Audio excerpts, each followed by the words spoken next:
네. 그리고 이제 지금 조봉균 장로님 시작 기도하실 텐데요. 저희들 그 전통이 끝날 때 마침 기도를 인터뷰이인 목사님이 합니다. 그래서 그 부탁드리겠고요. 예, 네, 그럼 알겠습니다. 네, 대장님 기도 예, 부탁드리겠습니다. 자, 기도하겠습니다. 사랑과 은혜가 풍성하신 살아계신 하나님 아버지, 오늘 이 저녁에 저희 필그림 교회 청빙위원들 19명이 함께하여 청빙을 진행하는 모든 절차 위에 하나님의 은혜와 도우심의 손길이 있기를 간절히 소원합니다. 아멘. 아멘.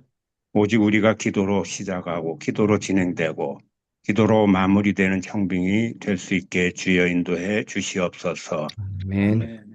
사람의 계획을 넘어 그 걸음을 인도하시는 하나님의 역사를 신뢰하게 하여 주시옵소서.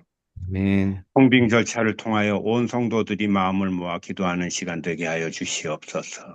아멘. 아멘. 청빙위원회 위에 갑절의 영감을 더해 주셔서 하나님의 음성에 민감하게 반응하게 하시고 주여. 주의 인도하심에 순종하며 나아가게 하여 주시옵소서. 아멘. 사람들의 소리보다 오직 하나님의 일하심만 드러나는 귀한 시간으로 인도해 주시옵시기만을 간절히 바라옵고 원하며 예수 그리스도 이름 받들어 감사하며 기도드리옵나이다. 아멘. 아멘. 감사합니다. 저희들 제 인터뷰는 저희들이 나름대로 5파트로 나누어서 그 파트에서 이렇게 질문을 몇 개씩 하고 그렇게 이제 나중에 제가 또 좀 더 추가적인 질문하고 이런 식으로 진행이 됩니다. 예, 먼저 예, 서병용 장로님 예, 질문해 주시죠. 네, 목사님 만나서 반갑습니다. 저 네, 반갑습니다. 소병용 장로입니다. 네, 네, 장님.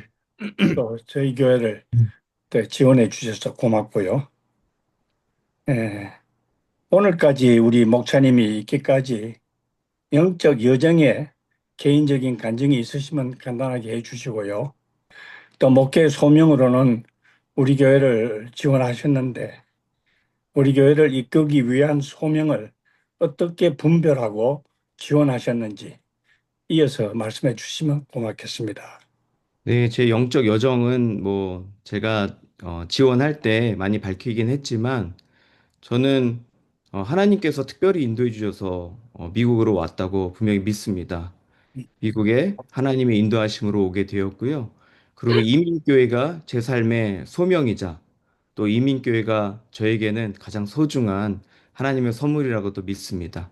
주님께서 이곳으로 이끌어 주셔서 저로 하여금 고등학교 때부터 이렇게 이민자와 함께 생활을 하고 이민교회를 섬기게 해주셨는데 그렇게 살다 보니까 하나님께서 특별히 이민교회를 섬기는 그 마음을 허락해 주셨습니다. 그래서 제가 대학교 다닐 때부터 시작해서 많은 섬김이 있었고요.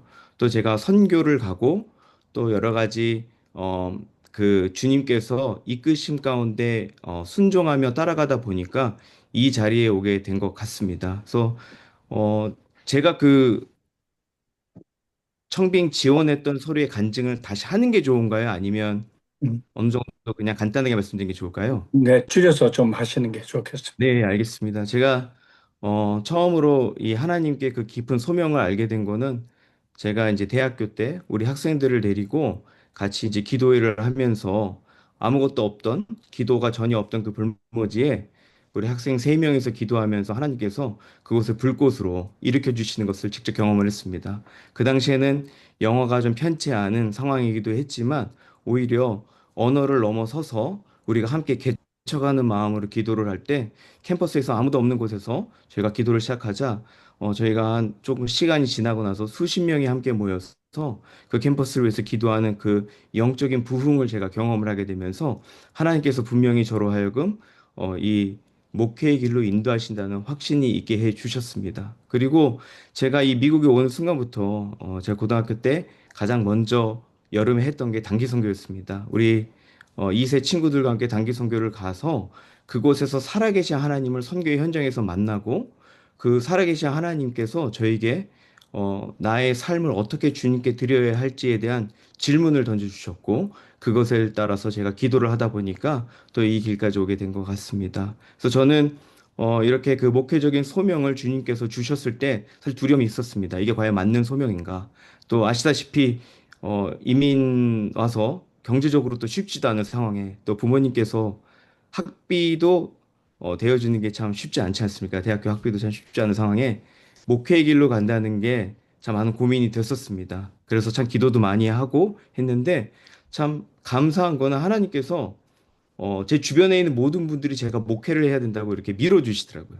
그 당시에 담임 목사님이셨던 우리 김한희 목사님도 막 저보고 너는 목회해야 된다라고 말씀해 주셨고 또 청년부 담당하던 우리 EM 담임 목사님도 너는 목회를 해야 된다 이야기해 주셨고 그래서 말씀을 통해서 저에게 확증을 주셨고 또 이 주변 사람들을 통해서 또 확증을 주셔 기도 가운데 확증을 주셔서 제가 목회의 길로 들어서게 됐습니다. 네, 그렇게 또 들어섰는데 제가 나누긴 했지만 제가 이민에 어려움이 있어가지고 한국으로 다 돌아가게 됐습니다. 온 가족. 그래서 광야와 남들은 한국이 뭐 좋다 그럴 수도 있겠지만 저에게는 미국의 모든 것을 내려놓고 한국으로 돌아가는 광야와 같은 삶이 되었습니다. 뭐 많은 분들이 그냥 남아라. 그리고 뭐 저도 이제 커네디컷에 살았잖아요. 그러니까 이제 막 소개도 들어오더라고요. 뉴저지에 있는 자매도 막 소개시켜 주시면서 결혼해서 미국에 남아라. 막 그런 말도 해주시고 했는데 그 당시 제 마음이 하나님의 일을 감당하고 주님의 소명을 받은 자로서 모든 것이 하나님의 섭리대로 가든다라고 분명히 믿음이 있었습니다. 그래서 저는 한국에 나갔고 정말 광야와 같은 한국에서 삶을 맞이했고 모든 것을 내려놓고 가는 그런 삶이었지만 그것을 하나님께서 오히려 선용하셔서 그 당시에 이제 분당 우리교를 만나게 해주셨죠. 이찬수 목사님을 통해서 다시 한번 제 삶의 목회적 소명을 확인하게 되었고 그리고 미국 못 들어온다 그랬거든요. 제가 인터뷰를 한번 하러 갔었습니다. 이제 군대를 한국 갔으니까 어쩔 수 없이 가게 됐고 서른이 넘어서 제대를 한 후에 영사관에 가서 이제 미국에 들어가려고 했는데 너는 미국 다시 못 들어간다 그러더라고요. 하지만 그러고 나서 금식 기도하면서 하나님께 그 분명히 저로 하여금 이민교회를 마음에 품게 해주셨는데 다시 돌아가게 해주실 거라는 확신이 있었는데 어떻게 해야 되냐라는 기도를 할 때 하나님께서 그 다음 인터뷰를 갔는데 그냥 영사가 제 서류 보더니 미소 지으면서 God bless you 그러면서 그냥 도장 찍어주고 제가 미국 오게 됐거든요. 그래서 저는 하나님께서 분명히 이끌어 주신 그 확신이 있습니다. 예, 그랬고요. 아까 장로님께서 질문해 주셨던 것 중에 왜 필그림 선교교회에 지원을 했느냐라는 질문해 주셨는데 그런 거 있잖아요. 제가 이민교회에서 사역을 하고 또 특별히 서부에 와서 서부 지역이 좀 다이내믹하고 교회가 아무래도 역동적인 분명히 좀 있습니다. 한인들이 좀 많다 보니까. 그런데 그런 많은 사역의 모멘텀 그리고 교회에 관한 소식을 듣고 했었을 때 가장 제 마음을 이렇게 강력하게 쳤던 것은 우리 필그림 선교 교회가 교회와 이름까지 내려놓고 나가게 됐다는 그 소식을 듣고 제가 그 기사를 읽는데 눈물이 좀 났던 기억이 있습니다. 그래서 굉장히 제 마음 가운데 이렇게 뭐랄까 강한 망치로 치는 것 같은 그런 충격이 있었거든요. 어, 제가 커네디컷에 있었지만 저희 외할머니 그리고 또 저희 외가 가족들은 뉴저지 살고 있습니다. 그러니까 제가 뉴저지가 이렇게 저에게 막 먼 곳이라기보다는 어느 정도 좀 제 마음 가운데 또 추억도 있는 곳이기도 하고 그랬는데 또 제가 동부에서 살 때 필그림 교회가 난 여러 가지 많은 좋은 소식들을 듣곤 했었거든요.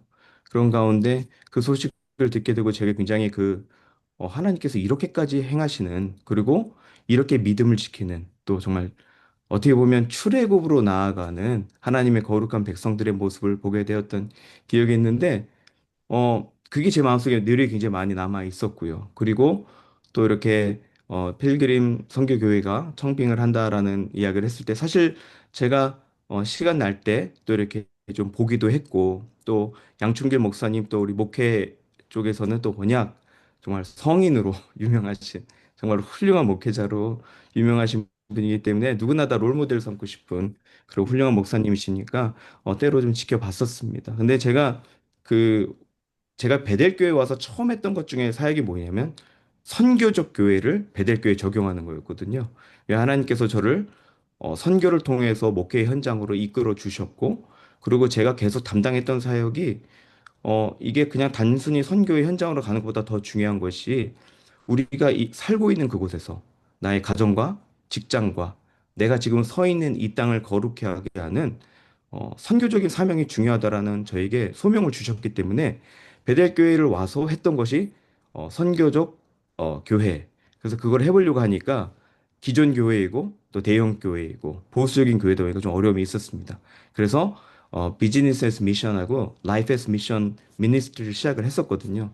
그런 제 마음 가운데 항상 있던 이 선교적 교회에 대한 갈망 그리고 부르심이 또 있었었는데 그냥 그런 거 있지 않습니까? 제가 이렇게 청빙 이제는 지원을 좀 해야겠다라고 하고 제 담임 목사님이신 김한희 목사님께서도 이제 많이 소개를 좀 해주시고 하는데 그 가운데서도 딱 하나 정말 제 마음을 첫사랑에 빠지듯이 한눈에 보고 이렇게 이 사람이다 라는 그런 거 있지 않습니까? 특별히 이제 어, 남녀가 교제를 할 때도 그런 것이 있듯이 필그림 선교교회는 저한테 좀 그런 교회였습니다. 왜냐하면 제가 딱 보면서 나에게 정말 딱 맞는 교회가 아닌가 싶다. 그리고 이 교회라면 내가 정말 나의 모든 걸 다 바쳐 주님 오실 그 날까지 기쁘게 살아갈 수 있을 것 같다라는 그런 마음이 강력하게 왔습니다. 그래서 사실 저는 그 이후로는 다른 뭐 교회 쳐다도 안 보고 필그림 선교교회만 지원하고 사실 기도하고 있습니다. 그래서 그런 마음 가운데 제가 지원을 하게 됐고요.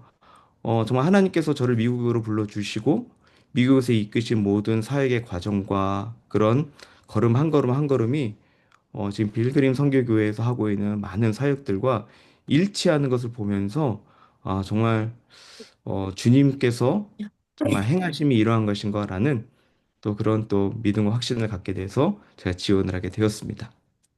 예, 답이 됐는지 모르겠습니다. 감사합니다. 잘해 주셨고요. 그다음에 우리 목회 사역이 참 분주함 속에서도 지속적으로 영적 은혜를 공급받기 위해서 어떤 노력을 하고 계십니까? 가장 중요한 거는 영적으로 살아야죠. 그래서 제가 뭐 최근에 읽은 책들도 있지만 우리가 뭐 존 오웬 목사님 같은 경우도 정말로 그 내가 하루에 생각하는 것 중에서 그러니까 얼마나 내가 영적인 생각을 하고 있는 것인가라는 그런 질문들, 그러니까 내 삶의 모든 순간순간이 영적으로 살아있는 그런 삶이 되는 거에서 저는 전적으로 동의를 합니다. 그래서 사실 개인의 영성을 지키는 게 제일 중요하거든요. 그래서 저는 어, 여기 이런 면에 있으면 되게 트레디셔널합니다. 저는 제 음, 삶에 하나님이 주시는 큰 은혜가 이 새벽부터 있습니다. 음, 그래서 새벽에 그거는 이제 제가 베들교에서 받은 트레이닝이 참 감사하긴 한데요. 저희는 새벽 기도가 당연히 의무이고 또 그렇기 때문에 그 시간을 제가 지켜왔고 또 그 지켜오는 시간마다 하나님께 주시는 놀라운 은혜가 있습니다. 그래서 너무 감사하고요. 그래서 저는 기도의 시간을 꼭 지켜야 된다. 그 시간은 음, 새벽에 주님께 나아가 홀로 주 앞에서 씨름하고 무릎 꿇을 음, 때 하나님께서 응답하는 그 음성이 있기 때문에 저 그게 목회자가 살아가는 호흡하는 방법은 바로 그 날마다 끊어지지 않는 기도의 생활을 새벽부터 시작해야 된다라는 생각이 들고요. 또 한 가지는 어, 그 말씀과 기도로 제가 나아갈 때 이것이 제 삶에 적용이 돼야 되더라고요. 그래서 저는 저희 가족뿐만 아니라 저희 베델교에서 제가 이제 큐티 사역도 제가 담당을 했었거든요. 그래서 저는 매일같이 끊임없이 말씀을 묵상하고 제 삶에 적용하고 오늘 주신 그 말씀을 가지고 내가 어떻게 살아가야 될지를 아침부터 고민하는 것. 그게 저를 살리는, 영적으로 살리는 굉장히 큰 자양분이자 하나님의 가이드라인이자 등불이 된다고 저는 믿습니다. 그래서 저는 절대 포기할 수 없는 것이 바로 이 새벽의 기도와 그 다음에 그 아침에 묵상한 말씀을 붙들고 어떻게 오늘 적용할 것인가. 그리고 그것을 제 가족과 자녀들과 제 아내와 나누는 것을 가장 기본적인 신앙의 베이스로 해서 하고 있습니다. 그게 제가 호흡하는 방법입니다. 감사합니다. 이제 마지막 네. 질문을 드리겠습니다. 네네. 설교와 가르침에 있어서 성경을 해석하고 적용하는데 어떻게 접근하고 계시고 또 현대 문제가 아주 많은데 그 많은 문제 중에서 두 가지만 말씀해 주시면 돼요. 동성애 문제와 네. 종교다원주의에 대해서 목사님의 답이 어떠신지 듣고 음. 싶습니다. 그 설교의 준비는 기본적으로 가장 중요한 거는 말씀대로 선포하는 것. 하나님의 주권을 믿는 자로서 성경 말씀을 그대로 주님께서 우리에게 주신 그 말씀을 이 시대의 우리 성도님들에게 하나님의 말씀을 그대로 해석하여 이 시대에 맞는 적용과 또 이 시대에 맞는 여러 가지 상황에 하나님의 가르침을 온전히 전하는 게 중요하다고 생각합니다. 그래서 저는 강해 설교를 합니다. 즉, 본문을 중심으로 제가 오늘 무엇을 할까라는 그런 마음을 가지고 간다기보다는 하나님께서 주시는 그 본문을 가지고 제가 깊게 묵상을 하면서 그 가운데서 오늘 우리 교회와 오늘 이 시대에 주시는 말씀을 듣기 위해서 부단한 노력을 하고 씨름을 합니다. 그래서 강해 설교를 하게 되고요. 저는 기본적으로 이 개혁주의 신앙이자 또 그리스도 중심적 신앙이 저에게는 백본이자 뿌리입니다. 그렇기 때문에 저의 설교를 통해서 가장 중요한 거는 오늘 이 시간 우리 사랑하는 성도님들이 주님의 귀한 말씀을 들었을 때 그들의 심령 가운데 십자가를 볼 수 있느냐. 그리고 이들의 삶 가운데 죄를 범으로 인해서 그들이 주 앞에 회개함과 그 다음에 삶으로의 적용까지 갈 수 있느냐. 그리고 더욱 중요한 거는 설교가 단순한 신학적인 선포로 끝나는 것이 아니라 내 삶에서 이 설교가 적용이 되고 나눠지고 그한 주를 살아간 힘이 될 수 있는 그런 설교가 돼야 되겠다라는 마음으로 강해 설교를 그것도 개혁주의적인 관점과 그리스도 중심적인 관점으로 저는 설교를 준비를 하고 있고요. 아까 말씀하신 이 현대 시대의 지금 굉장히 큰 문제죠. 동성애와 종교 다원주의를 어떻게 할 것인가. 이것은 생각조차 하면 안 되죠. 타협할 수 있는 것이 아닙니다. 하나님께서 성경에 말씀해 주신 말씀대로 살라는 주님의 귀한 말씀이 있는데 그것을 다른 식으로 해석하는 것 자체는 불가능하죠. 우리는 성경에 오류가 없음을 믿고 또 하나님의 주권적인 말씀, 그 성경 말씀이 가장 우리에게 귀한 것임을 믿고 살고 있기 때문에 저는 이 동성애적인 문제는 저희는 분명히 이것은 허용될 수 있는 것은 아니라고 생각이 듭니다. 근데 이제 중요한 게 보니까 저희들이 이것이 틀리다는 것도 알고 그리고 틀리기 때문에 이것을 우리 성도님들하고 함께 나누고 또 가르치고 함께 어떻게 해야 될지 또 우리가 고민하는 게 좀 중요하더라고요. 그래서 제가 이 동성애적인 문제 때문에 시작했던 게 사실은 이 캘리포니아가 뉴저지보다 좀 더 자유롭거든요. 특별히 교육적인 시스템이. 그래서 저는 여기에 사립학교를 개교를 하게 되었었습니다. 왜냐하면 이거는 우리 자녀들이 어렸을 때부터 정확하게 말씀 가운데서 문화적으로 어떻게 보면 충돌하고 싸우는 존재가 아니라 이 모든 폭풍처럼 그리고 이 정말 이 거대한 물살처럼 흘러오는 이런 여러 가지 동성애적인 문제라든가 종교 다인적인 문제를 어떻게 내가 대처를 하고 굳건한 말씀의 반석이 세워져질까를 고민하다 보니까 저는 이곳에 학교까지 세웠거든요. 그래서 이것은 타협해서는 절대 안 되는 문제. 그런데 더 중요한 거는 이 귀한 말씀을 붙들고 어떻게 이런 공격이 있을 때 단순히 안 된다는 거 하나로 싸우는 게 아니라 말씀이 백본이 되어서 그 말씀으로 그것을 대항하고 말씀 가운데서 이 모든 상황을 볼 수 있는 그런 기독교적 세계관을 가진 그런 우리 성도님들을 키우는 게 중요하다고 생각을 합니다. 전 종교다원주의도 그렇게 생각합니다. 다원주의라는 것 말 자체가 너도 옳고 나도 옳고 결국 모든 게 옳다는 거잖아요. 근데 우리는 진리를 믿습니다. 우리 주 예수 그리스도 성경만이 유일한 진리이기 때문에 그 점에 있어서는 타협할 수가 없습니다. 하나님의 귀한 말씀 붙들고 살아가는 것이 제일 소중하다고 믿습니다. 귀한 답변 감사합니다. 저는 마치고 또 다음 장로님께서. 네, 안녕하세요, 목사님. 네, 안녕하십니까. 필그림교회 사역장로 조봉균 장로라고 합니다. 네, 장로님 안녕하세요. 예, 고등 코넬에서 MD 배우셨네요. 네, 예, 저도 저기 고등 코넬 예전에 1년이면 한 두 번, 세 번씩은 왔다 갔다 했습니다. 그러셨군요. 네. 복음의 전함에서도 사역하고 계시고. 예, 복음의 전함에서 그 카피라이트 같은 거 있잖아요. 영어로 네, 돼 있는 거. 그다음에 예, 유튜브에 나오는 그런 것들을 번역하는 걸 저희가 도와주고 지금 제가 이곳에 설립한 법인에서 아직도 하고 있습니다. 예. 예. 저는 맡은 게 그 비전하고 리더십하고 관리 부분에 대해서 잠깐만 가볍게 네, 물어볼 테니까 편하게 얘기하시면 좋을 것 같아요. 네, 어, 알겠습니다. 그 다음 세대를 위한 그 목회 전략이 혹시 있으신가요? 다음 세대를 위한 목회 전략이 아마 이민 사회에서 가장 중요한 게 아닌가 싶습니다. 네네. 많은 분들이 다음 세대를 이야기하고 그다음에 2세들과의 사역이 중요하다는 걸 강조를 합니다. 근데 제가 뭐 저것 좀 이야기했지만 기본적으로 저는 사역 자체를 2세들과 함께 사역을 시작을 했고요. 그리고 제가 어린아이들부터 시작해가지고 청장년까지 계속 교회 학교나 또 이렇게 청소년 부서들을 했기 때문에 그들과 함께 하면서 여러 가지 생각이 참 많습니다. 그래서 다음 세대를 위해서 우리가 할 수 있는 가장 많은 용어 중에 하나가 브릿지죠. 그들과 우리 신앙, 우리 선배가 되신 부모님들의 신앙을 자녀들에게 연결해 주는 거. 그래서 브릿지 신앙을 굉장히 강조를 많이 합니다. 근데 저는 이 브릿지 신앙으로서 신앙을 계승하는 것도 너무나 중요한데 또 중요한 게 뭐냐면 제가 2세들하고 사역을 하다 보니까 이들을 세워주는 것까진 가능하더라고요. 그리고 그들로 사역하게 하는 것까진 가능한데 근본적으로는 우리가 peer 1대1의 입장에서 서로를 존중해 주면서 interdependent하게 사역할 때 그들의 사역이 가장 살아나는 것을 제가 많이 경험을 했습니다.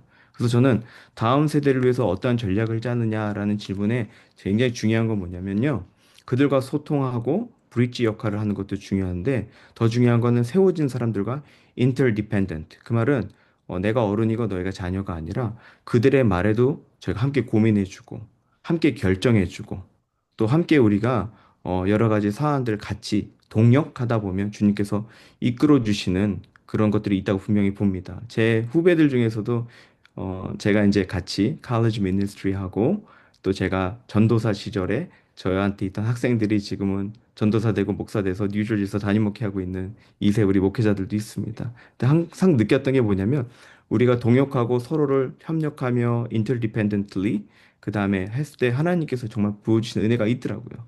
또 한 가지 중요한 게 뭐였냐면 어, 이 우리 자녀들의 사역이 성장하기 위해서는 저는 우리 부모들이 거대한 엄브렐라, 거대한 우산이 되어야 되더라고요. 우리가 우산이 되어줘서 그 안에 one umbrella 안에 이제 two church 이런 개념, two culture 이런 개념으로 갔을 때 그들도 존중해 주지만 그들이 머물 수 있는 집과 머물 수 있는 그늘이 있는 것이고 그 가운데서 어, 이 사역들이 생동감 있게 이렇게 피어나는 그런 모습들을 많이 보게 되었습니다. 그래서 저는 사실 많은 이민교회가 그러니까 English Ministry나 Educational Ministry 때문에 고민을 하는데 근본적으로 그들과의 관계적인 분야를 분명히 바꿔야 된다고 생각을 하고요. 그리고 또 다른 중요한 점은 교육입니다. 이 교육은 정말 아무리 강조해도 지나치지 않습니다. 이 자녀들이 어릴 때부터, 어릴 때부터 단순히 성경 말씀을 배우는 게 아니라 어릴 때부터 그 말씀을 부모님과 함께 나누고 교회적으로 나누고 또 그 말씀을 그 삶에 적용해서 살아가는 그런 분위기, 그다음에 신앙의 추억이 또 중요하더라고요. 저희가 교회에서 여러 가지 사역을 진행하면서 이제 하는 것 중에 하나가 자녀들과 함께 같이 예배드리는, 특별히 새벽에 예배드리는 그런 미니스트리를 하고 있는데요. 우리 아이들이 지금도 기억하는 게 뭐냐면 저희가 맨날 외쳤던 게 뭐냐면 1천이었거든요. 1천 명 나와야 된다. 그리고 새벽마다 새벽기도 1천 와야 된다. 이 말을 외쳤는데 아직도 아이들이 그것에 대한 좋은 추억이 있습니다.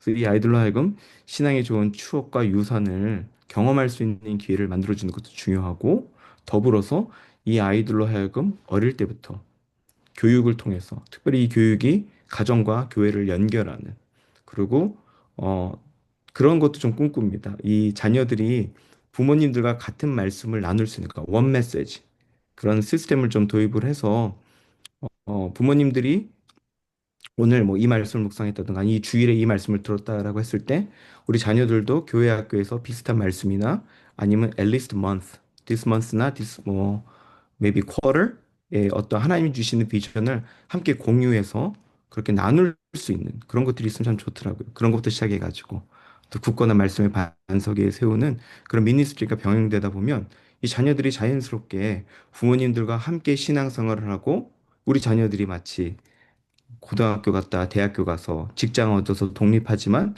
부모님들과 함께 살아가듯이 그러한 아름다운 신앙의 계승과 또 우리 자녀들을 향한 그런 미래를 함께 세우는 일들이 가능해진다고 저는 믿습니다.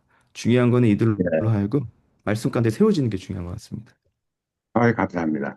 어, 비전에 대해서 이제 다음 세대를 위한 비전에 대해서는 제가 여쭤봤고, 그다음에 리더십에 대해서 잠깐만 여쭤볼게요. 네네. 목사님께서 생각하는 이상적인 그 리더십 모델이 혹시 있으신지, 이상적인 있다면은 제, 누구인지, 예, 있다면 누구인지, 예, 예, 저는 우선은 섬김의 리더십이라는 단어를 참 좋아합니다. 네네. 어, 섬김의 리더십이라는 단어를 참 좋아하고요. 제가 봤을 때 제가 가장 많은 영향을 받은 리더십은 솔직히 이찬수 목사님입니다. 지금도 뭐 이찬수 목사 얼마 전에 뉴저지 왔다 가셨죠? 그래서 서부 오셨을 때도 다시 함께 만나고 올 때마다 교제하고 하는데 이분의 그 따뜻한 사랑이 있어요. 성도들 한 명 한 명을 다스리고 한 명 한 명을 섬기는 그 돌보는 그 사랑이 있지만 또 그 앞에서는 강력한 카리스마적인 말씀을 통한 리더십도 있습니다. 그래서 저는 그게 어떻게 보면 이 시대를 살아가는 우리들에게 필요한 리더십이 아닐까 싶습니다. 비록 강단에서는 담대히 선포를 하지만 뒤에서는 한 영혼을 귀히 여기고 그 영혼과 소통하고 그 영혼과 필요를 위해서 대화하고 기도해주는 그런 아주 마이크로한 그러한 섬김이 있는 그런 리더십이 중요하지 않을까 생각을 하고요. 제가 이제 베델교에 있으면서 우리 뭐 아마 ECU도 있는지 모르겠지만 저희가 이제 당회에 들어갈 수 있는 권한이 제가 있었습니다. 그래서 저도 이제 당회에 참석을 하고 또 이렇게 당회장의 그런 여러 가지 인도하심을 같이 보는 그런 시간들이 있었는데 여러 가지 상황을 보면 좋을 때도 있고 또 여러 가지 의견이 다를 때도 있고 한데 그걸 통해서 정말로 제가 깊게 깨달은 게 뭐냐면 결국은 소통이 참 중요하더라고요.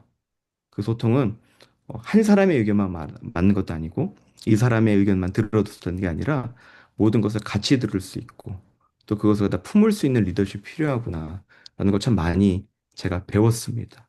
그래서 제가 생각하는 리더십은 섬김의 리더십이고 개인적으로 따뜻하게 다가가며 강단에서는 강력하게 선포되는 그런 리더십을 제가 지향하고 있고 또 바라고 있습니다.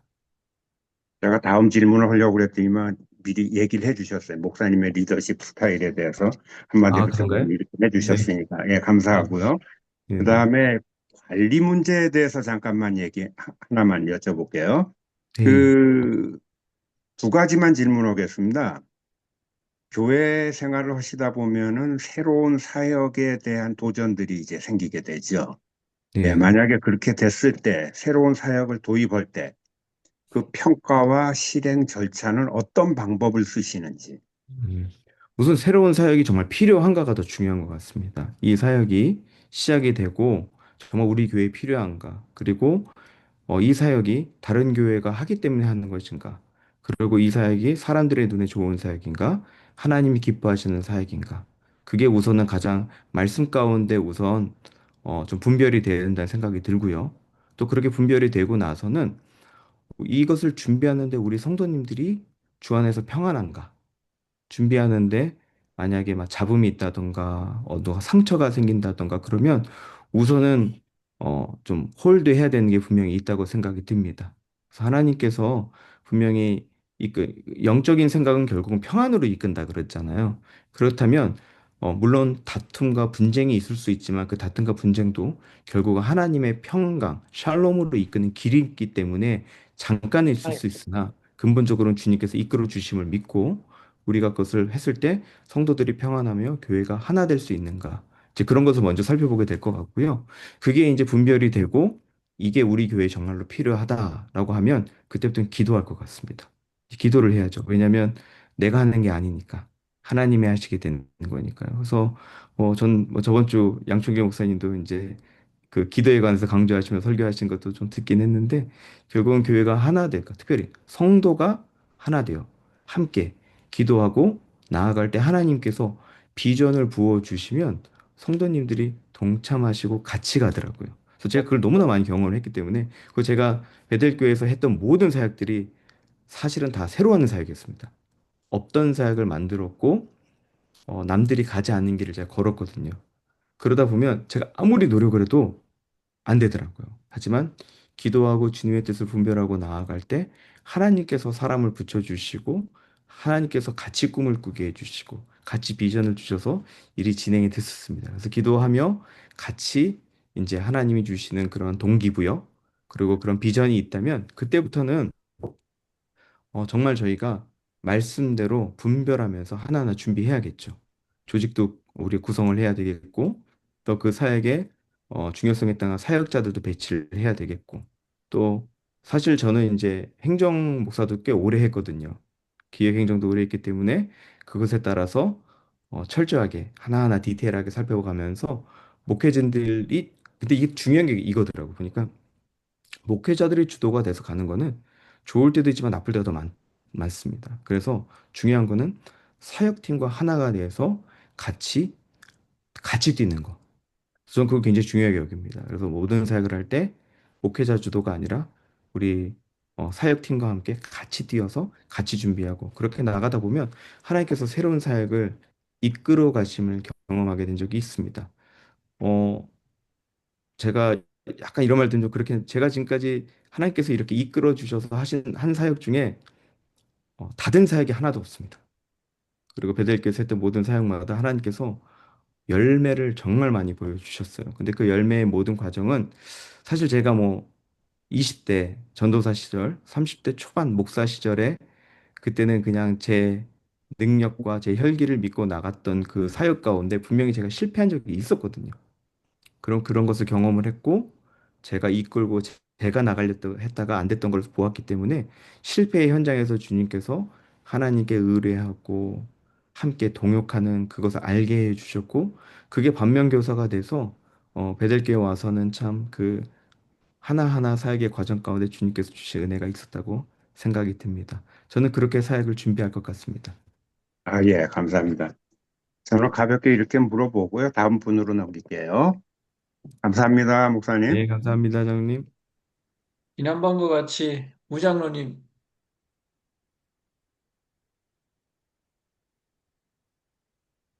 안녕하세요, 목사님. 네, 저는 안녕하십니까, 장님. 예, 어, 제가 EM의 목양장로로 섬기고 있습니다. 아, 네. 그래서 예, let's shift the gear a little bit, and 오케이. I'm going to ask you a couple of things in English, and I 오케이. expect you to answer me in English as well. Alright. So, my first question is, our church is somewhat large church, Mm-hmm. and a church like ours expect the senior pastor to have Mm-hmm. certain leadership skills Right. uh, or qualities Mm-hmm. that we expect. And can you share a couple of those?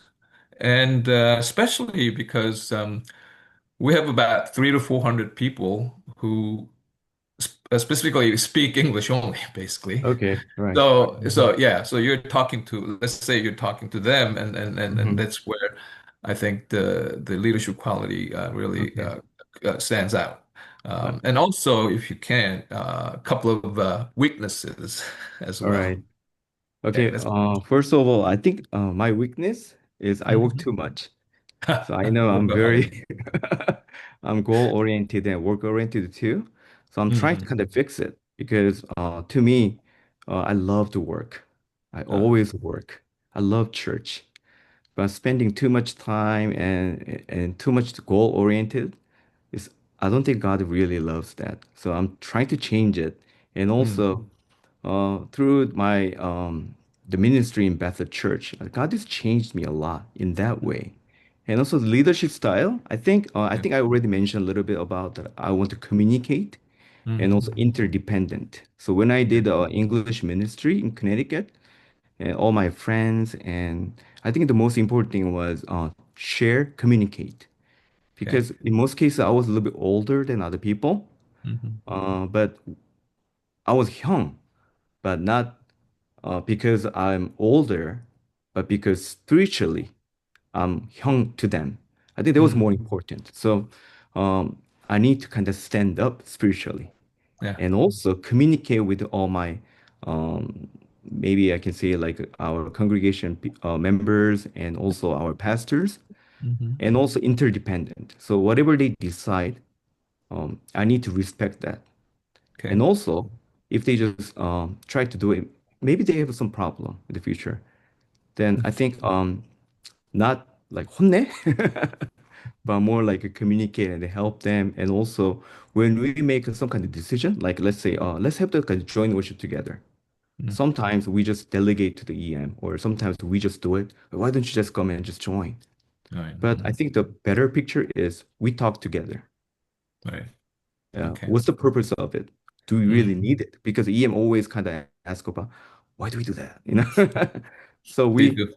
we design together. I think that's very important. So they need to aware that they actually need this kind of ministry or the worship or whatever the Hmm. things we do together. Yeah. And when we have same vision and same goal, and I think that then everything starts to work. I think that's kind of like my leadership, I think, Okay. because I always share, I always ask, what do you want? I Mhm. always ask them to initiate Okay. and always be part of it. So like I think my ministry leadership style is Hmm. more about communicate and respect. And so I want to be a leader like that. Okay. All right. I hope that answered a little No, bit. that's great. Thank you. Thank My you. second question is, Uh-huh. so you said you work a lot. I know, So right? how do you balance ministry with your family responsibilities Right, right, right. or personal time for growth? Uh-huh. Let me give you an example for Right. it could be a hypothetical situation. Mm-hmm. But for example, if your spouse or your family member, bought you a ticket to a sporting Mm-hmm. event or a Broadway Okay. show, let's say, All right. but there's a conflict with the Uh-huh. emergency church matter, such Mm-hmm. as someone dies or unexpected hospital visits that need to be done. Right. Which comes first, and Uh-huh. how do you handle those Okay. situations? So, first of all, I want to say I'm Korean. And I grew up in Korean church, Yeah. and I did all my ministry mostly in KEM side. Mm. So in that kind of situation, especially hospital, Mm. and especially the family who are in need, like in sorrow, Mm. I have to go there. Right. There's no compromise, and thanks God that all my family member, like my children, my wife, understands. Mm. There's times that I need to do something with my children, but they really understand what I'm looking for. I Right. think that was possible because I share with my children a lot because like I said before, we do QT, like quiet time together, devotional time. So when we talk about like a passage and things like that, I always tell them, this might happen to me too. What would you respond? But they understand what I'm doing. Okay. So in that kind of situation, I know my children are very important, but Mhm. I rather go to the hospital. But if it's not, maybe I need to talk to my other pastors. We share and we kind of, Mm. ask them to go to visit some places, like Yeah. some family visit. Right. Yeah. Okay. But as a Korean pastor, uh, I really highly value our church members' life. Okay. Yeah. Thank you. And that's it for me. Thank you. Yep. Okay. 예, 박상호 장로님. 네, 안녕하십니까, 목사님. 저는 박상우 장로라고 합니다. 네, 장로님 네, 안녕하세요. 안녕하세요. 예, 저는 조금은, 좀 사실적인 질문을 몇 가지 드리겠습니다. 네. 저는 그 교회 커뮤니티 및 대외 관계, 그리고 교회 연합 운동에 관해 가지고, 질문을 올리겠습니다. 네. 목사님이 저희 그 청빙위원회에 제출하신, 자기소개서에서 교회는 단순히 모이는 공간이 아니라 세상 속으로 파송된 선교 공동체라고 하셨습니다. 네. 따라서 교회의 공공성은 선교적 교회를 지향하는 공동체가 반드시 갖춰야 하는 특성 중에 하나라고 그렇게 생각을 합니다. 자, 네. 이런 주제하에서 목사님께서는 교회가 지역사회에 참여하고 봉사하는 것에 대한 공적 책임, 공공성에 대해서 어떻게 생각하고 계시며, 또 그리고 교회의 사역과 지역사회의 필요가 충돌할 시, 예를 들어서 공간 사용 문제라든지 주차 문제, 또 소음 문제, 전도 방식이나 가치관의 충돌, 또 특별히 타 종교와의 충돌 등이 일어났을 때 어떻게 균형을 잡으시겠습니까? 네. 우선은 그 교회는 세상으로 보냄을 받은 그런 게 교회 아니겠습니까? 우리 성도들이 세상으로 보냄을 받은 게 교회고, 로컬 철치라는 것도 결국은 우리가 그 지역에서 하나님께서 로컬 커뮤니티를 또 섬기게 할 그런 사명은 분명히 주셨다고 생각이 들고요. 그렇기 때문에 교회가 지역사회를 섬기는 것은 당연하다라는 생각이 듭니다. 그리고 때로는 그에 따라서 저희가 희생을 감수할 수도 있죠. 특별히 장소적인 문제라든가 이런 것들이 지역사회가 요구하는 것들이 분명히 있을 수 있지만 그런 것에 이제 우리가 분명히 좀 희생을 할 때가 있긴 있습니다. 그럼에도 불구하고 절대 타협할 수 없는 것들이 있겠죠. 특별히 우리들의 예배, 그리고 종교적인 믿음과 신념. 아까 뭐 다른 종교와의 이야기를 하셨는데, 뭐 우리가 같이 다른 종교와 연합해서 행사를 하는 것, 이런 것이 만약에 우리가 믿고 있는 신념과 조금이라도 반대가 있거나 부딪힌다면, 그건 다시 재고해야 되는 상황이 아닌가라는 생각은 듭니다. 하지만, 협력해서 돕는 게, 우리들의 그 예배를 방해하거나, 아니 우리들의 신앙을 방해하는 게 아니라면 협조는 할 수 있겠죠. 그런 여러 가지 상황들을 저 혼자만 결정이 아니라 팀과 당회가 같이 고민해서 결정해야 되는 그런 상황이라 생각이 들고요. 그리고 지역사를 위해서 교회를 조금 열었는데 우리가 불편하다. 그거는 하나님께서 우리에게 주신 사명이기 때문에 그것은 어느 정도 감수해야 될 문제가 좀 아닌가 싶습니다. 그래서 연합 운동이나 이런 것들이 참 귀한 이유가 뭐냐면 너무나 많은 교회들이 자기 교회만을 위한 사역, 우리 교회만을 위한 건물 이렇게 생각을 하지만 어 우리 필그림 교회가 결국은 필그림 선교교회도 결국 이 초대 그 미국의 그 필그림 온 분들이 만든 그런 그러니까 순례자의 그런 마음 아니겠습니까? 그러니까 저희가 생각할 때는 분명히 어 그러한 마음을 가지고 우리도 정말로 이 미국을 처음에 빌드업 하셨던 그 우리 믿음의 선배님들이 그냥 교회만을 한 게 아니라 그 교회를 통해 그 마을과 그 지역에 있는 많은 분들을 섬기고 변화시켰던 것처럼 그런 구심점을 해야 하기 때문에 우리도 분명히 해야 될 사명이 있는 것이죠. 그래서 불편함을 어느 정도 참아야 될 필요는 분명히 있다고 믿습니다. 그리고 우리 필그림 선교회 같은 경우는 어떻게 보면 진짜 힘들고 어려운 상황 가운데 출애굽의 경험을 하신 거잖아요. 모든 것을 내려놓고 출애굽을 했다는 광야의 생활을 하게 됐습니다. 광야의 생활을 하게 되면 두 가지밖에 없잖아요. 하나님을 믿고 하나님이 공급해 주심을 경험하고 그러다 보니까 주변 사람들과의 여러 가지 일도 있을 수 있지만 그 가운데 하나님이 하셨던 일을 보았던 것처럼 똑같은 것 같습니다. 우리가 광야에 나와 있는 사람으로서 섬겨야 되고 또 그들의 조금 불편해도 그들을 그리스도께 인도하는 길로 이끄는 데 필요하다면 당연히 그런 연합사역들 우리가 중요하게 여기고 그 사역을 통해서 하나님의 나라, 하나님의 그 킹덤이 세워지도록 해야 된다고 생각을 합니다. 감사합니다. 정말 명확한 대답에 감사를 드립니다.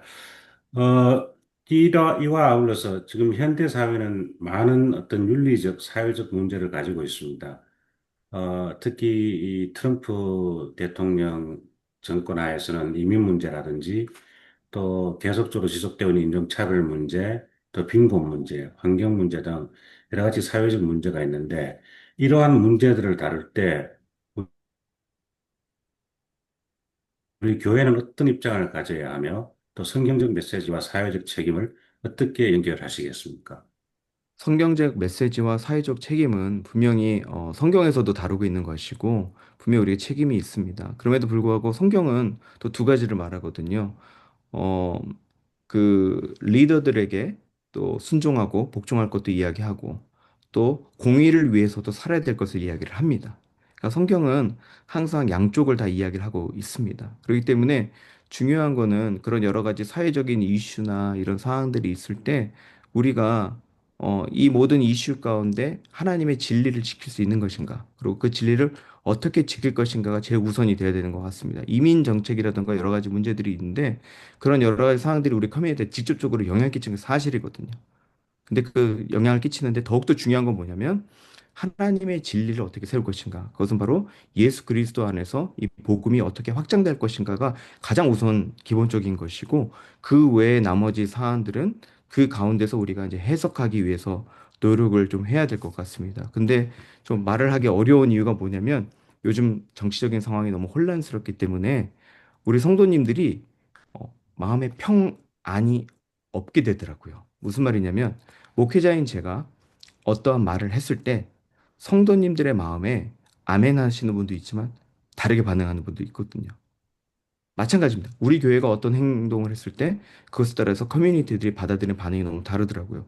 그럴 때는 좀 조심해야 된다는 생각이 듭니다. 왜냐하면 하나님께서는 기본적으로 우리를 하여금 샬롬, 평안을 이끌기 원하시거든요.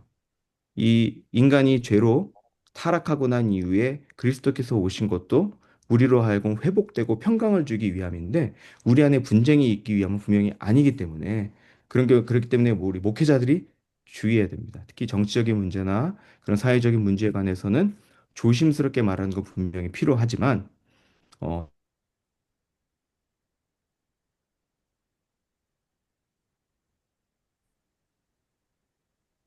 저만 프리된 겁니까?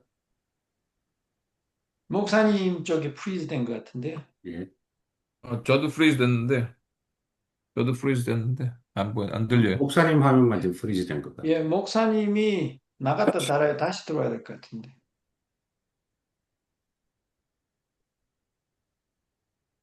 제 질문이 너무 어려웠나? 그래서 프리즈 시켰어요. 목사님 나가셨어? 아직인 것 같은, 아직 안 나가셨어요. 예, 나가셨- 못 나가신 것 같아요. 음, 지금 나가신 것 같아요. 아, 예, 그런 것 같아요. 질문을 적당히 해야지. 박사님 너무 어려운 질문하니까 목사님이 네, 제가 아니, 나가게 된 건가요? 갑자기 예, 아, 예, 뭔가, 네트워크상에 조금 문제가 있었던 것 같아요. 네. 아니 제 죄송합니다. 집이 말씀하시죠. 제가 조금 인터넷 너무 난해한 질문을 드렸는 것 같습니다. 아닙니다. 아니 그 제가 어디까지 이야기하다 끊어졌는지 몰라서. 사회 문제에 대해 가지고 그 이민 정책이나 사회 정책에 관해서 이야기하죠. 네네네.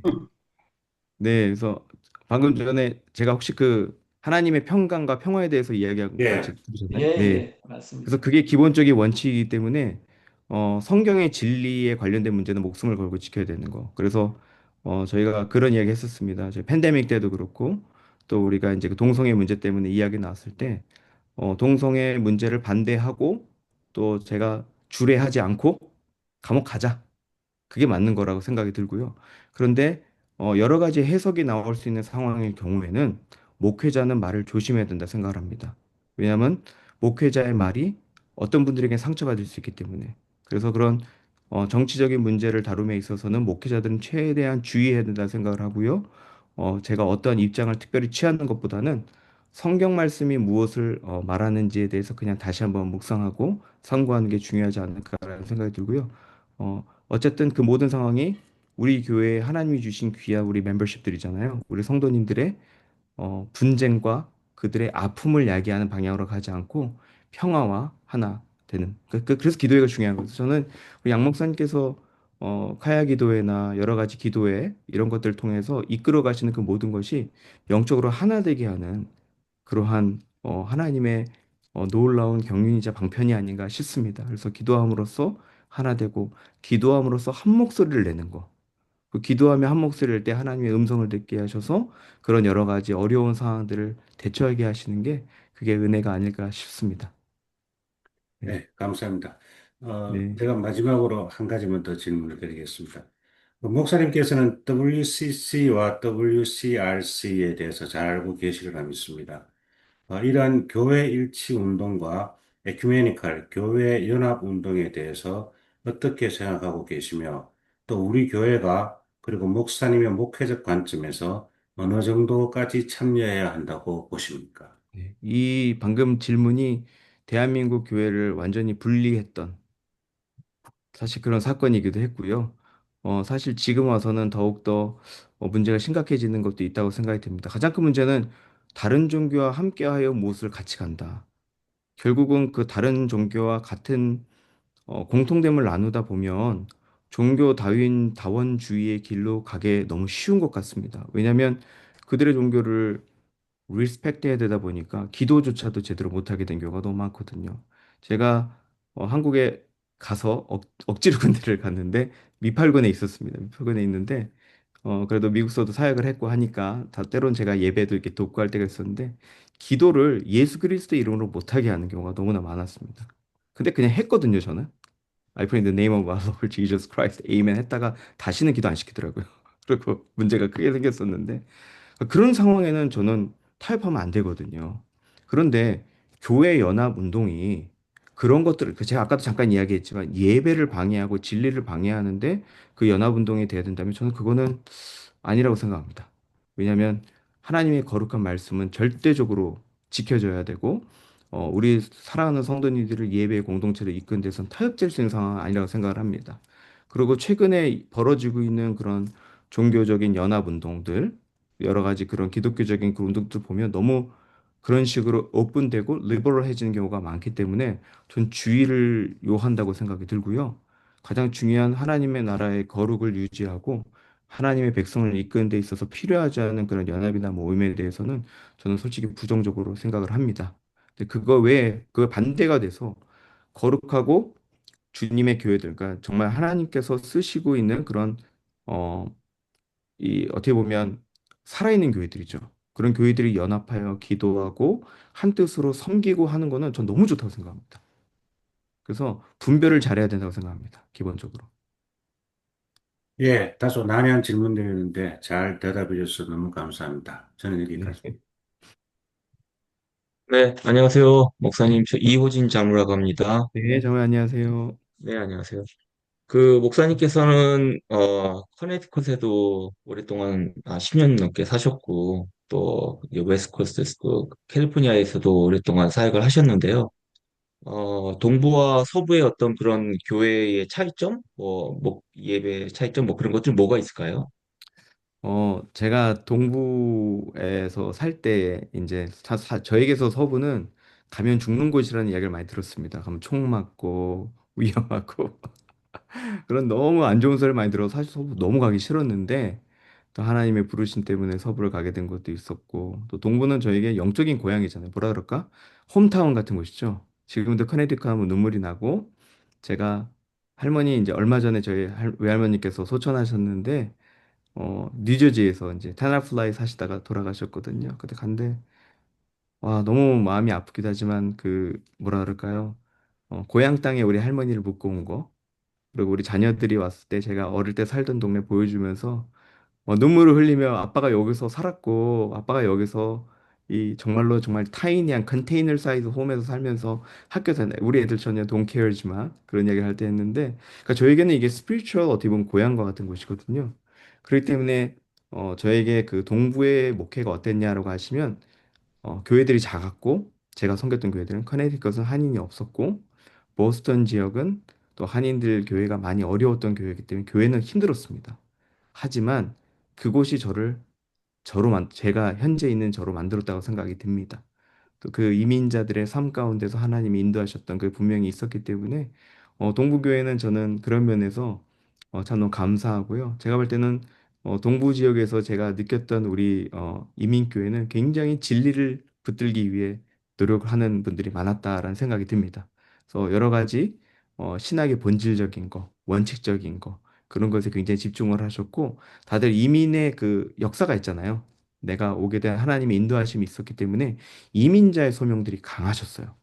이민자의 소명들이 강하셨고 이민자로서 미국 왔고 미국 왔기 때문에 주님을 만나게 한 특별한 경험이 있었기 때문에 그 안에서 강력한 만남과 경험 그런 것들이 있었기 때문에 자 하나님께서 이끄시는 안다의 교회를 많이 경험을 했습니다. 근데 서부에 오니까 다른 게 여기는 한국하고 굉장히 가깝더라고요. 그래서 찬양도 그렇고 사역 스타일도 한국과 많이 비슷한 게 있습니다. 우리 변화가 굉장히 빠릅니다. 엄청나게 빨라요. 그래서 동부에서 경험하지 못했던 정말 완전히 어, 너무 빠른 그런 목회를 좀 보게 된 것도 있었고, 그다음에 이민자들이 여기도 이제 옛날에 오신 분들 많긴 하지만 사실은 최근에 오신 뭐 주재원들이라던가 이런 분들이 훨씬 얼바인 지역은 그렇습니다. 굉장히 그 한국서 바로 오신 분들이 너무나 많기 때문에 한국적 상황 거의 한국에서 일어나는 모든 일들을 이민자들이 같이 고민해야 되는 상황까지. 그러다 보니까 이 서부 교회는 좀 더 한국적인 모습들이 좀 강한 것도 있습니다. 그래서 영적인 모습이 좀 다른 건 사실인 것 같고요.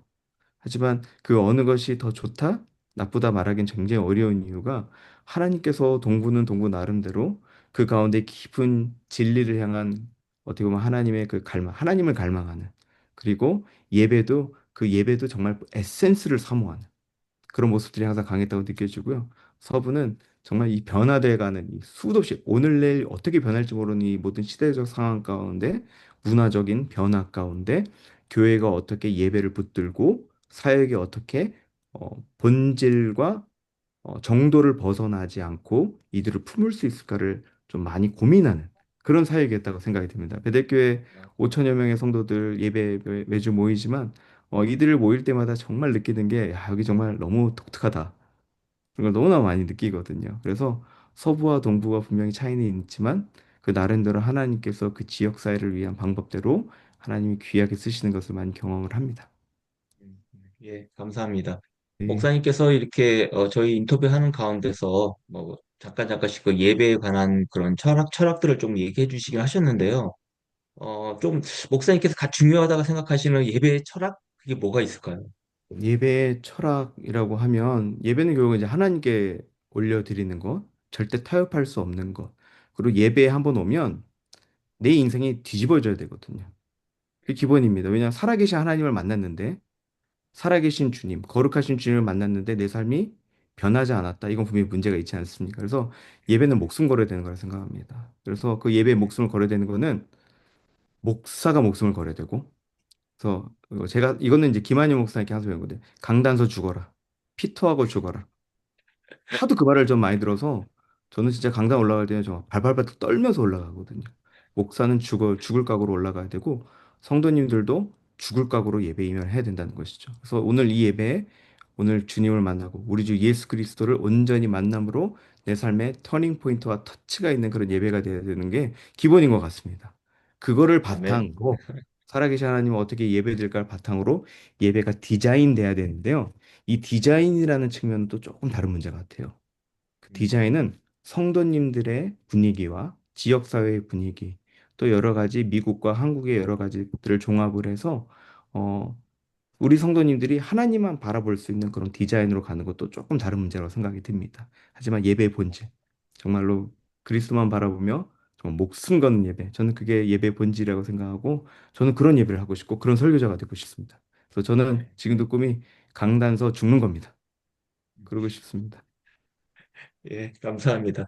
네, 한 가지만 제가 감사합니다. 궁금해서 말씀드리면은 네네. 그 이력서에 보시면은 그 목사님께서 비즈니스 에스 미션 네. 해갖고 그리고 몇 네. 가지 사역들을 하고 계시는 것 같은데 그 네. 사역들은 목사님이 개인적으로 하시는 건가요? 아니면 교회에 연결돼서 하시는 사역들인가요? 교회에 연결돼서 한 사역이고요. 저희 교회가 네. 원칙상은 저희는 2년마다 사역을 회전하게 돼 있습니다. 근데 제가 비즈니스 에스 미션은 제가 시작을 했던 사역이기 때문에 좀 오래 하고 있었고, 그리고 지금은 넘겨는 드렸어요. 선교 담당자에게 넘겨는 드렸지만, 제가 비즈니스 에스 미션 3단계 같은 경우는 제가 작년에 들어갔습니다. 들어갔던 이유가 제가 너무 좋아서. 3단계 성도님들의 삶에서 어떻게 내가 삶의 현장에서 내가 가진 은사와 나의 비즈니스와 이것들을 선교지와 연결을 해볼까라는 고민하는 걸 우리가 스터디를 하거든요. 그래서 그런 것들 제가 같이 했었고요. 그래서 비즈니스 미션은 저희가 지금도 굉장히 관심을 많이 갖고 있고 또 같이 하고 있는 사역 중에 하나입니다. 예, 감사합니다. 여기까지 네, 들을게요. 감사합니다. 네. 네. 예. 제가 그 대충 지금 목사님의 그 이력을 보면은 고등학교 때 아버님이 교환 교수로 커네티컷에 오시는 바람에 미국 땅을 처음 밟게 되었고, 그 과정에, 그런데, 어, 김한효 목사님이 그 상황을 그때부터 해서 27년간을 지금 정 목사님하고 옆에서 지켜볼 수 있는 상황이었다라는 어떤 그런 말씀을 네, 하신 것 같더라고요. 그래서 제가 일단 여쭙고 싶은 거는 아버님은 교수시였던 거죠? 네, 아버님은 그럼, 교수셨고요. 예, 지금은 은퇴하시고, 그러니까 예, 장로님이시고 은퇴하시고 아, 지금 한국에 계십니다. 네. 예, 예. 네. 그러면 모친은 어떻습니까?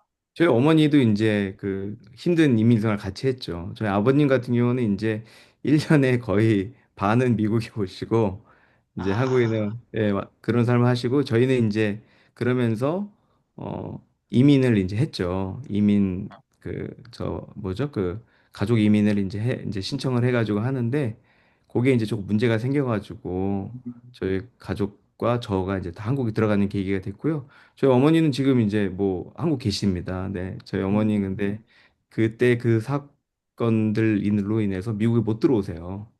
상황적으로. 그래서 저는 기적적으로 들어왔습니다. 하나님의 인도하심으로. 그래서 저희 아버지도 영주권 있고 하시는데 저희 어머니만 지금 왔다 갔다 못 하시는 상황이 있고요.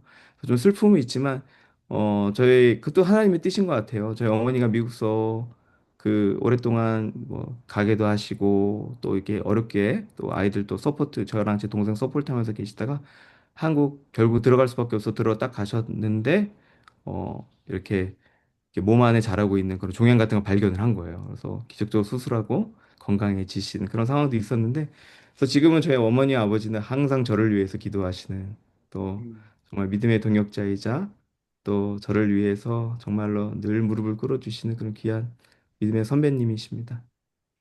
그러니까 그 고등학교 때 그러니까 콜링을 받으신 거잖아요, 그죠? 그러니까 목사님이. 고등학교 때 콜링을 받았다기보다 대학교 때 받은 거죠. 그러니까 아, 고등학교 때는 예, 맞아, 맞아. 대학교 때 예, 받았다고 봐야 되죠. 네네. 그럼 이제 그런 거 받을 때 부모님들은 뭐 전혀 거부감이 별로 없으셨나요? 그래도 그 아, 목회자의 길로 간다는 건 조금 그러실 수가 네. 있긴 뭐 한데. 장로님께서 자녀들이 목회한다 그러면 가지실 생각과 비슷하지 않을까 싶습니다. 어, 저희 친할머니께서 전도사셨고, 일제시대 때부터 목회 현장에 계셨기 때문에 목회 현장이 얼마나 쉽지 않은가는 우리 가족이 너무 다 잘 알고 있습니다. 그럼에도 불구하고 저희 할머니께서는 본인의 아들을 목회 못하게 하셨습니다. 저희 아버지가 목사가 되고 싶으셨는데 저희 음. 할머니가 못하게 하셨어요. 왜냐하면 너무 힘들어서 이건 안 된다. 그리고 저희가 이제 이북에서 내려왔기 때문에 가정을 일으켜야 된다. 그래야지만 이제 통일되면 북한에 있는 가족들과 하나 돼. 그런 것 때문에 저희 아버지 못 하셨거든요. 근데 할머니는 저에게 항상 목회에 관한 말씀하셨어요. 저는 원치 않았지만 그 당시에는 그렇기 때문에 제가 사실 목회를 한다는데 저희 아버지는 걱정하신 게 있었습니다. 왜냐하면 너 정말 이 길을 갈 마음이 있느냐. 다시 또 기도하자는 말 참 많이 하셨고, 그래서 제가 또 기도하고 다시 하나님께 의뢰하고 두들기던, 그러니까 돌을 두드리는 거죠. 그런 돌다리를 두들게 된 계기가 되고, 저희 어머니는 제가 목회한다 그랬을 때 기뻐하셨어요. 그리고 저희 어머니는 항상 제 마음속에, 원래 저희 어머니가 그 약간 그런 거 있잖아요. 강남 엄마, 헬리콥터 마음이셨습니다. 저 어릴 때부터 아주 학원과 과외로 저를 갖다가 옳은 길로 인도하시기 위해서 많이 노력하셨는데, 미국에 오고 나서 하나님께서 행하시는 일들을 이제 직접 어머니도 경험하시고 저를 보면서 저를 목회의 길로 인도하신다는 확신이 있으셨던 것 같아요. 그래서 제가 엄마 제가 하나님의 부르심에 순종해서 신학교 가려고 합니다라고 했을 때 저희 어머니는 할렐루야 하셨어요. 그리고 저희 아버지 좀 걱정도 있어요. 야, 이거 또 학비 되느라고 이렇게 고생을 하고 네 엄마랑 나랑 고생하는데 조금 학비는 갚고 가면 안 되겠냐 이런 말씀도 하시고 했는데 결국 제 아버지와 제 어머니는 또 우리 그때는 이제 할머니 살아 계셨지만 기쁨으로 정말 축복해 주시면서 목회 현장으로 가게 해 주셨습니다. 그 커네티컷 그 네. 학교에서 네. 전공이 뭐였죠? 제가 거기서는 제가 인디펜던트 스터디를 했거든요. 리버럴 아트를 했습니다. 리버럴 아트를 음. 하면서 제가 이제 여러 가지 클래시컬 그런 클래스들을 하고 그다음에 어 이제 신학을 가기 위한 그런 준비를 과정을 좀 했고요. 근데 음. 제가 이제 그거를 이제 중간에 좀 바꾸게 되긴 했는데 원래 처음에는 이제 제가 컴퓨터 사이언스 공부를 했었죠. 음. 네. 그러다가 이제 신학교 가기 위한 준비를 하게 되었습니다. 예. 그, 사모님 말이죠. 네네. 사모님은 현재 목사님의 목회 활동을 하시는데 네. 어느 정도 그 개입을 하시나요? 뭐 이렇게 도와주시거나 뭐 여러 가지 그런 어떤 아. 그 하는 거가 어느 정도 하시는지.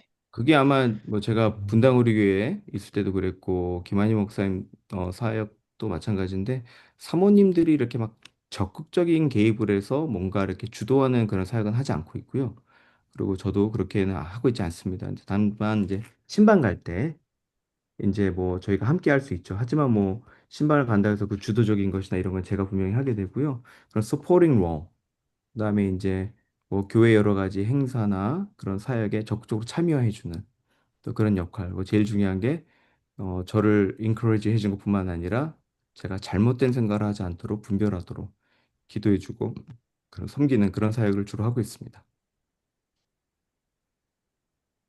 어, 저기 지금 그 베들교회는 사례가 어느 정도 되는지 제가 정확하게는 잘 모르겠는데요.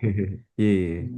근데 이제 사실 이제 목사님들의 어, 사례가 그러니까 그렇게 풍부하지 않을 것 같다라는 저는 뭐 예상을 네, 그렇게는 네. 하긴 합니다만, 네, 근데 이제 목사님 나름대로는 또 이제 가족을 부양해야 된다는 책임감도 갖고 계시단 말이죠. 네, 네. 그런 어떤 재정적인 측면이나 그런 부분들에 대해서는 목사님이 갖고 계시는 생각이와 그리고 그 사모님이나 그런 가족들의 어떤 그런 음. 어떤 부분들이 어떤 정도 이렇게 돼 있는지 예, 그걸 좀 말씀해 주시죠.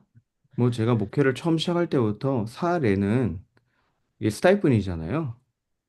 제가 무엇을 해서 받는 게 아니라 하나님께서 주시는 것을 감사함으로 받아서 주님께 받은 은혜로 살아가는 거다라고 저는 들었고 배웠고 지금도 그렇게 믿고 있습니다. 제가 얼마를 받냐가 중요한 게 아니라 주를 위해서 살다 보면 하나님이 공급해 주시는 은혜가 분명히 있고 그리고 넉넉지 않아도 분명히 살아가게 되더라고요. 그런 면에서 얼마를 받냐 솔직히 전 중요하지 않다고 생각합니다. 물론 어, 근심할 정도로 너무 힘들게 받으면 어렵긴 하겠죠.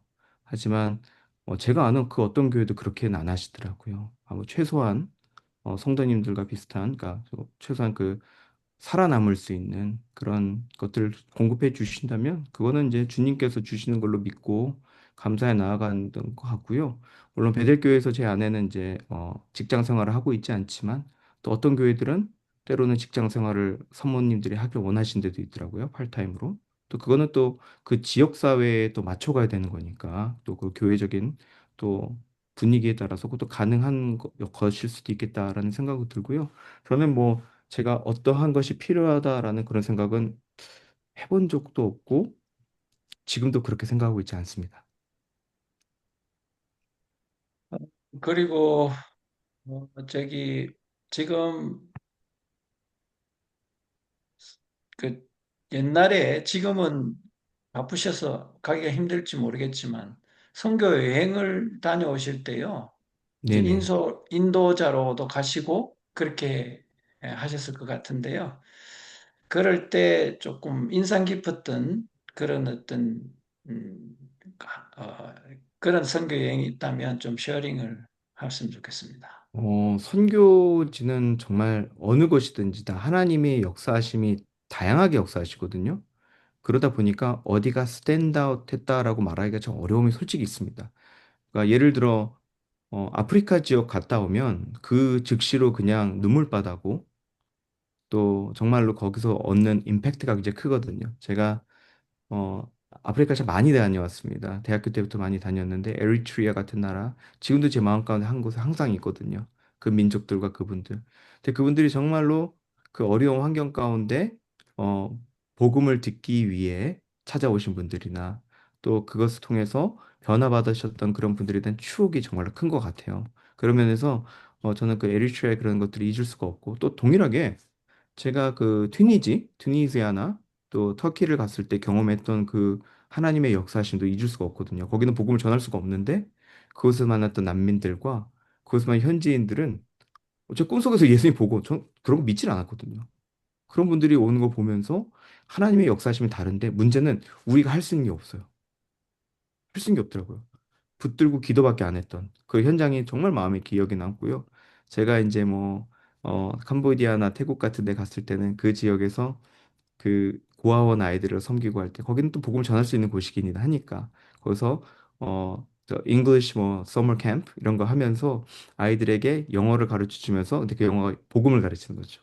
그럴 때 하나님이 그 어린 영혼들 한 명 한 명에게 믿음의 씨앗을 넣어 주셨는데 그 다음 해에 그 아이들이 또 같은 장소에 나와가지고 신앙 고백하는 모습을 보게 해주시는 게 큰 열매 이런 것들도 많았던 것 같고요. 또 제가 중국 이제 북한을 위한 단기 선거였죠. 그런 거 갔을 때는 그 가운데서 정말 그 북한서 탈북한 분들을 교육하는 현장에 제가 있었습니다. 근데 거기서 교육을 하는데, 그러니까 조그마한 집에서 숨어서 이제 교육을 하는 거여서 제가 그분들을 세례도 주고 성경 공부하는데 거기 칠판에 뭐라고 써져 있냐면 복음 들고 죽으러 가자.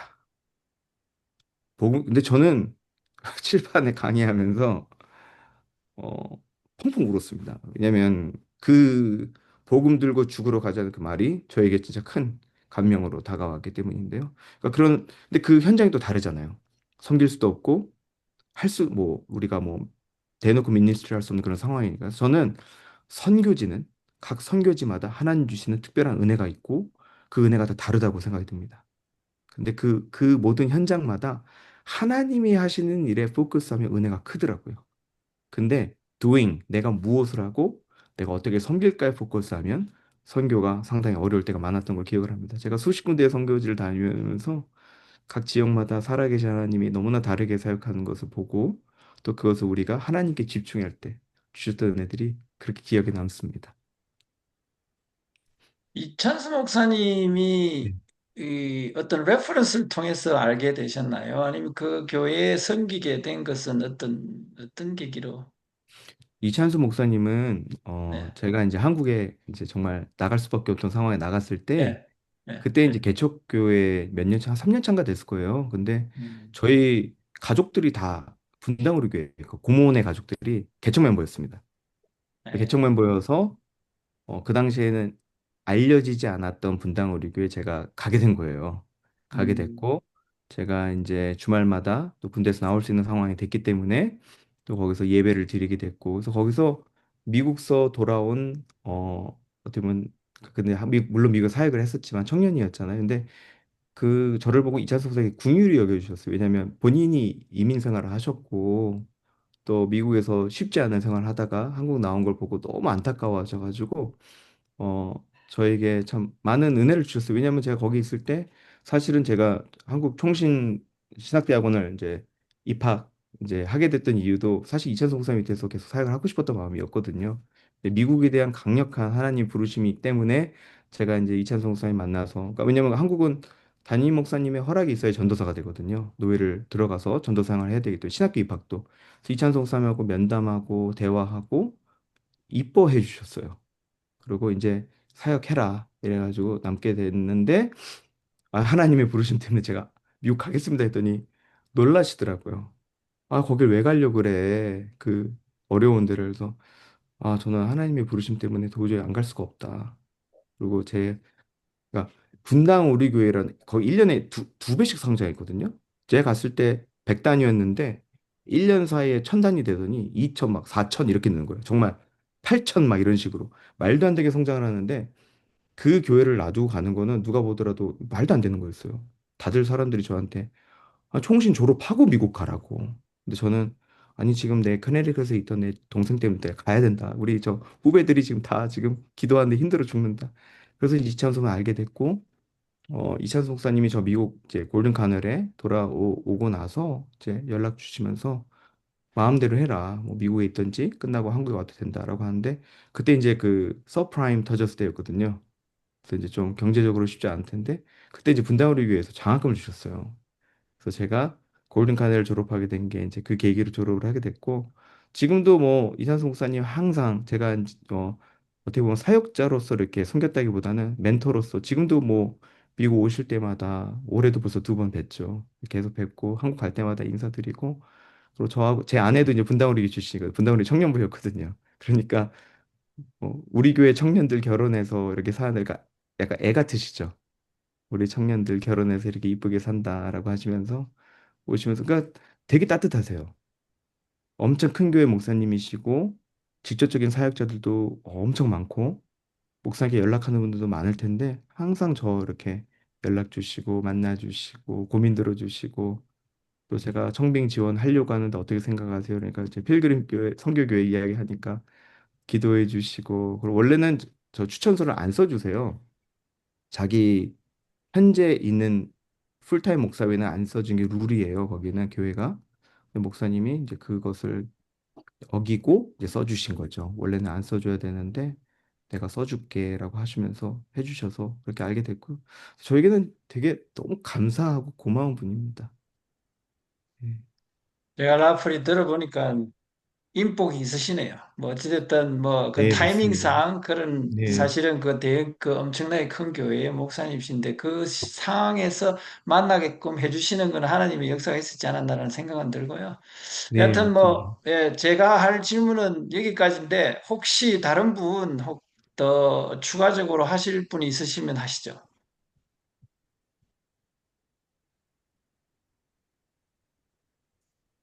목사님 지금 시민권자세요? 영주권자세요? 저는 현재 영주권자입니다. 제 아내는 시민권 땄는데요. 제가 이제 그것을 지원을 못했던 이유가 제가 단기 선교를 좀 많이 다녔잖아요. 그러면서 저 중동 쪽을 좀 많이 다녔어가지고 저는 항상 그 비행기 티켓 보딩 패스 받으면 SSS가 떠 있었습니다. 그래서 바디 서치를 당했어요. 그 위험 인물로 찍혀가지고 그래서 시민권 신청을 하려고 보니까 제가 갔던 나라들을 다 써야 되는데 조금 지나고 하시는 게 좋겠다라는 의견들이 있었습니다. 왜냐하면 이제 워낙 중동 지역을 많이 다녔고 근데 선교사는 아니잖아요, 제가. 목회자인데 다니는 거에 대해서 그래서 제 아내랑 애들은 다 시민권자인데 저는 한 1년, 2년 후에 이제 받아야겠다라고 생각하는데 좀 요즘 또 어려워진다 그래가지고 우선은 좀 기다리고 있습니다. 네. 그 지금 미국 인해아 타는데 이런 데 전혀 문제가 없으신 거죠? 전혀 문제 없습니다. 뭐 영주권자이기도 하고 또 저는 글로벌 엔트리가 있기 때문에 들어가고 나가는 거는 거의 뭐 1초도 안 걸립니다. 네. 근데 일부러 안 따는 거 아니고요. 곧 딸 예정입니다. 알겠습니다. 네. 예, 뭐 추가적인 거 없으시면 저 목사님 기도로 마치겠습니다. 네, 네. 근데 혹시 뭐 다른 질문 없으신 거죠? 그러면. 아, 예, 지금 뭐 그런 것 네, 같습니다. 아, 예. 알겠습니다. 네, 그럼 예. 제가 기도하고 마치도록 하겠습니다. 기도하겠습니다. 사랑과 은혜가 풍성하신 하나님 아버지, 우리의 역사의 주관자시며 교회의 머리 되시는 우리 주님 앞에 겸손히 엎드려 나아갑니다. 하나님, 특별히 우리가 정말 삶의 영원한 본향을 나아가는 순례자임을 또한 알게 하심에 감사하며 현재 또한 믿음의 공동체 안에서 함께 이렇게 걷게 해 주시니 감사합니다. 하나님 아멘. 특별히 이 필그림 선교교회를 세우시고 정말 성경의 그 진리를 수호하기 위해 하나님 모든 것을 내려놓는 그런 결단을 하면서도 주님만 쫓아가게 해주신 이 귀한 교회를 세워주심에 또한 감사합니다. 광야와 아멘. 같은 시간 속에서도 선교적 교회라는 더 크고 거룩한 사명을 주시었고 이 시간까지도 주님의 신실하심을 증거하는 교회로 세워주셨음에 주님을 찬양합니다. 하나님, 아멘. 오늘 이 시간 우리가 사람의 지혜와 능력으로 서지 않았음을 고백합니다. 하나님, 우리는 주님 없이는 아무것도 할 수 없는 연약한 존재임을 고백하며 이 모든 것과 또 이 절차를 주님께 의탁합니다. 우리 청빙위원들 한 분 한 분의 마음과 생각을 주장하여 주시고 또 부족한 종의 삶도 주관하여 주셔서 우리들의 생각이나 계획이 아니라 오직 하나님께서 이 교회를 향해 품으신 뜻과 비전이 이루어지게 하여 주옵소서. 아멘. 하나님, 이 시간 짧지만 인간적인 만남을 넘어 정말 성령 안에서 하나님의 교회를 우리가 품으며 기도하며 하나님의 뜻을 구하는 그 시간이 되게 해 주셨음을 믿습니다. 하나님, 이 모든 과정 주님께 맡깁니다. 오직 주님께서 홀로 영광 받으시며 주님의 이름만 높여지는 그런 청빙의 절차가 되게 하여 주옵소서. 아멘. 그리하여 의 필그림 선교교회가 앞으로 세워질 2대 목회자와 함께 정말 가면서 전하라는 그 주님의 지상 명령을 붙들고 나아가는 이 시대와 또 다음 세대를 향한 선교적 사명을 온전히 이루는 교회가 되게 하여 주옵소서. 아멘. 주님께 감사하며 우리의 길이요 진리요 생명이신 예수 그리스도 이름으로 기도하옵나이다. 아멘. 아멘. 네, 아멘. 감사합니다. 감사합니다, 네, 목사님. 감사합니다. 수고하셨습니다. 네, 수고하셨어요. 감사합니다. 네, 예. 수고하셨습니다. 오늘은 감사합니다. 좀 시간, 많이 네, 참석하셨어요. 네. 그러세요. 시간 내주셔서 감사합니다. 아이고, 네, 들어가세요. 감사합니다. 안녕히 계세요. 예. Have a 예. nice weekend. Thank you. Have a nice weekend. Yeah. 야, 참 잘한.